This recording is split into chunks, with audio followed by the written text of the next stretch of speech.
Jamaatul মুজাহিদিনের JMB মুক্তিপ্রাপ্ত পলাতক বেশ কিছু সদস্য মিলেমিশে একটি সশস্ত্র গঠিত ঐক্যবদ্ধ হয়ে জামাতুল আনসার ফিল হিন্দাল শারকিয়া গঠন করে এবং আমাদের কাছে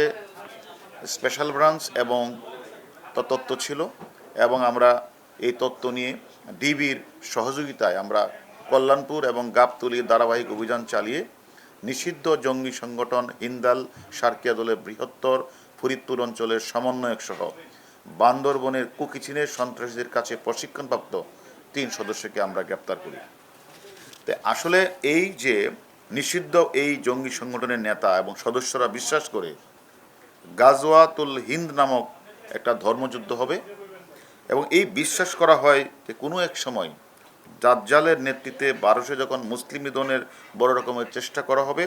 তখন ইসলাম ধর্মকে সমুন্নত রাখতে এবং মুসলমানদের সুরক্ষা দিতে গাজওয়াতুল হিন্দ নামক একটা ধর্মযুদ্ধে অংশগ্রহণ করবেন এবং তারা বদরের যুদ্ধে অংশগ্রহণকারী শহীদ অথবা গাজীদের মতো মর্যাদা নেকির মালিক হন বলে তারা বিশ্বাস করেন। এমন বিশ্বাস এবং প্রচারণা উদ্বুদ্ধ হয়ে এক সময়ের হুজি ও জেএমবির সদস্য হিসাবে সামরিক প্রশিক্ষণপ্রাপ্ত জেল ও হাজতে বাস শেষে মুক্তিপ্রাপ্ত নিষিদ্ধ সংগঠনের বেশ কিছু নেতাকর্মী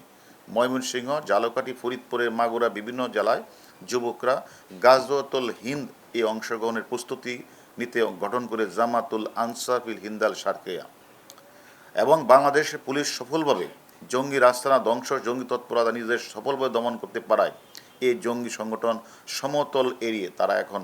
পার্বত্য জেলাগুলোতে প্রশিক্ষণের সুযোগ খুঁজছিল এবং খুঁজতেছিল। আমরা এই ধারাবাহিকতায় পার্বত্য বান্দরবন খাগড়াছড়ি বসবাসকারী যে বন সম্প্রদায়ের কতিপয় বিভ্রান্ত সন্ত্রাসী দ্বারা গঠিত কুকিচিনদের সাথে সহযোগিতা হয়